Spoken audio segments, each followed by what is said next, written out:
Welcome guys, আমি সৌরভ। আপনারা দেখছেন আপনার প্রিয় ইউটিউব চ্যানেল। আজ আমি চলে এসেছি আরেকটি বিজ্ঞপ্তি নিয়ে।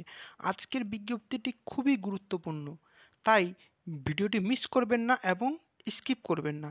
তাহলে চলো দেরি না করে শুরু করা যাক। কিন্তু তার আগে আমি একটা কথা বলবো, এই চ্যানেলে চাকরি সংক্রান্ত সব রকমের খবর আমি দিই। তার জন্য চ্যানেলটিকে সাবস্ক্রাইব করো এবং তোমাদের বন্ধুদের সাথে শেয়ার করো। প্রথমত, তোমরা তো জানো 2 এপ্রিল বিরাট জোরসোর আন্দোলন চলেছিল পিএসসি ভবনের সামনে। সেই আন্দোলনের চেয়ারম্যান বলেছেন যে অ্যানসার কি, প্রশ্নপত্র প্রকাশ মানেই যে রেজাল্ট দিয়ে দেওয়া হয়েছে সেটা নয়, পরীক্ষা ক্যান্সেল হবে, কিন্তু চেয়ারম্যানের উপরে যারা আছে তাদের সাথে বসে বৈঠক করে তারপরে সেটা ক্যান্সেল হবে। আর চেয়ারম্যান কেস করার কথা বলেছে। তাই কেসের আপডেট, আজকের আপডেট হচ্ছে কেসের আপডেট। কেস করা হয়ে গেছে।